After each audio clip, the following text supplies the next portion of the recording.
Oke teman-teman, Assalamualaikum warahmatullahi wabarakatuh. Kita melipir lagi ke voli Korea setelah kemarin kita bahas tentang timnas voli Indonesia. Ini ada 3 kabar terbaru dari Liga Voli Korea Selatan, termasuk mengenai masalah besar atau gonjang-ganjing yang terjadi menjelang Liga Voli Korea Selatan musim 2026-2027. Ini kabarnya sangat gong dan bisa untuk mengacaukan atau bisa untuk dalam tanda kutip merusak harmoni menjelang bergulirnya musim baru.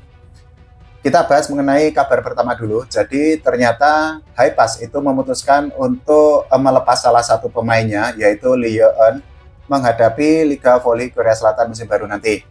Kita ketahui bahwa Lee Yeon ini kan merupakan serve spesialis dari Haipas ya, dan dirinya itu kan sudah membela Haipas dalam 4 musim sejak tahun 2022-2023 sampai saat ini. Ini merupakan sebuah kejutan karena ya itu tadi bahwa Lee Yeon ini kan sudah membela Haipas cukup lama ya, kemudian juga menjadi serve spesialis, artinya perannya itu kan tidak bisa disepelekan atau tidak bisa untuk dipandang sebelah mata. Tapi ternyata ya itu tadi bahwa Lee Yeon memutuskan untuk meninggalkan Haipas, dan ini kemungkinan besar Lee Yeon itu akan bergabung dengan SUB atau SOP. Ini menjadi proses transfer kalau beneran ya, karena ini kan isu-isu di Korea itu kan sudah mengatakan seperti itu, bahwa nanti Lee Yeon itu akan bergabung dengan SUB. Nah, kalau ternyata ini benar-benar terwujud pada akhirnya, nantinya ada 3 pemain Haipas yang bergabung dengan SUB, karena sebelumnya SUB itu kan sudah mendatangkan 2 pemain Haipas ya. Yang pertama adalah Jeon Chae-yan, kemudian yang kedua adalah Song Eun-chae. Kalau beneran 3 pemain itu bereuni di SUB di musim baru nanti, ini akan menjadi kekuatan tambahan bagi SUB, karena kalau menurut saya, dan saya akan bolak-balik bilang bahwa SUB ini kekuatannya justru menjadi sangat menarik untuk dilihat nanti di musim baru. Kalau di musim sebelumnya ketika masih bernama EA Papers kan kita sudah bisa memprediksi bahwa ya EA Papers itu kan dalam tanda kutip akan menjadi bulan-bulanan tim lainnya. Nah, tapi untuk musim baru nanti ini kan situasi akan menjadi berbeda tuh, karena pemain asingnya ini kan sudah dikontrak, kemudian juga kuota Asianya itu kan berasal dari Cina, plus beberapa pemain yang berasal dari Haipas. Yang tidak boleh dilupakan itu adalah Jeon Chae-yan. Ini kan pernah 3 kali menjadi juara kalau nggak salah. Nah, itu artinya komposisi pemain dari SUB ini akan menggabungkan pemain yang raw material atau dalam tanda kutip belum matang dengan pemain yang sudah matang, plus bagaimana racikan dari Coach Kim sendiri untuk meramu strategi yang tepat bagi SUB. Pokoknya intinya kalau menurut saya ini akan menjadi sebuah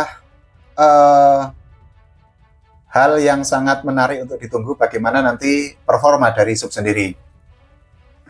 Nah, yang kedua, ini adalah kabar terbaru dari GS Caltech. Jadi kemarin beberapa pemain dari GS Caltech itu diwawancara oleh media Korea mengenai persiapan mereka untuk menghadapi Liga Voli Korea Selatan musim baru nanti.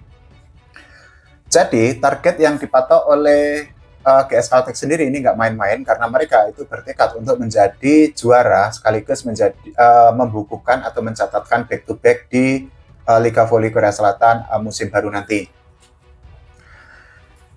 Target yang dipatok oleh GS Caltech sendiri itu kan memang sangat make sense ya, memang sangat beralasan, dan ini tentu saja menjadi hal yang harus diwaspadai oleh semua tim, karena GS Caltech itu kan secara komposisi tidak mengalami perubahan squad atau rosternya, itu kan tidak berbeda jauh dengan musim kemarin. Nah, itu artinya chemistry masih berjalan, kemudian juga gameplaynya mungkin akan ada penyesuaian, tapi kan mereka sudah memiliki fondasi terlebih dahulu.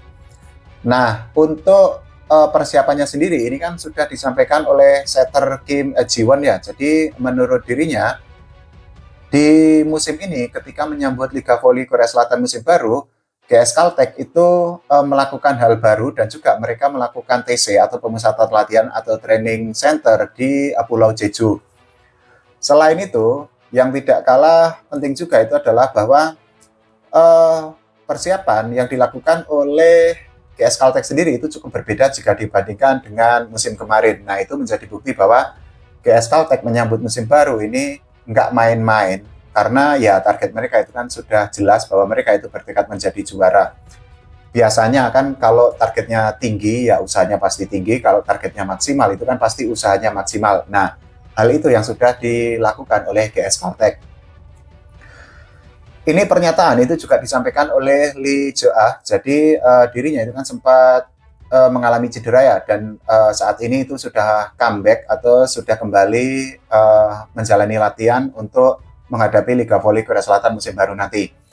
Nah, menurut Lee Jae-ah sendiri itu kan memang roster dari GS Caltech itu kan tidak mengalami perubahan, dan hal itu akan menjadi advantage atau akan menjadi keuntungan tersendiri ketika misalnya tim-tim lain harus bongkar pasang atau tambal sulam dan harus membentuk chemistry di antara para pemain. Tapi untuk GS Caltech itu kan karena rosternya tidak mengalami perubahan signifikan, ya tinggal melanjutkan fondasi yang sudah dibangun.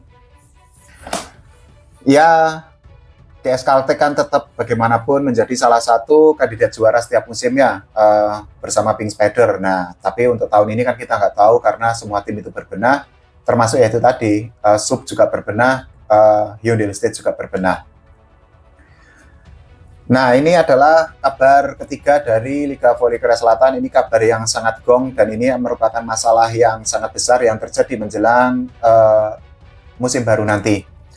Jadi, menurut pemberitaan media-media di Korea, ada pelatih yang melakukan pelecehan seksual kepada pemain ketika makan malam.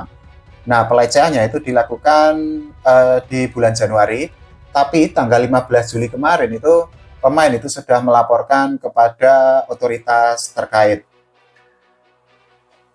Pada akhirnya Dewan Etik itu kan harus melakukan investigasi ya, harus melakukan penyelidikan untuk mengetahui sebenarnya bagaimana kronologis dari pelecehan yang dilakukan oleh pelatih terhadap pemain itu. Sampai saat ini pelatihnya, identitasnya itu kan belum diumumkan ya, begitu juga dengan pemainnya. Tapi kalau pemain itu kan pasti akan dilindungi karena dirinya itu kan menjadi korban. Nah, kita tidak membahas mengenai bagaimana bentuk pelecehannya karena itu kan nggak etis ya kalau kita bahas. Pokoknya kalau teman-teman ingin tahu ya tinggal baca media-media di Korea itu, wah parah, memalukan lah karena pelecehannya itu menurut saya itu sudah kelewatan.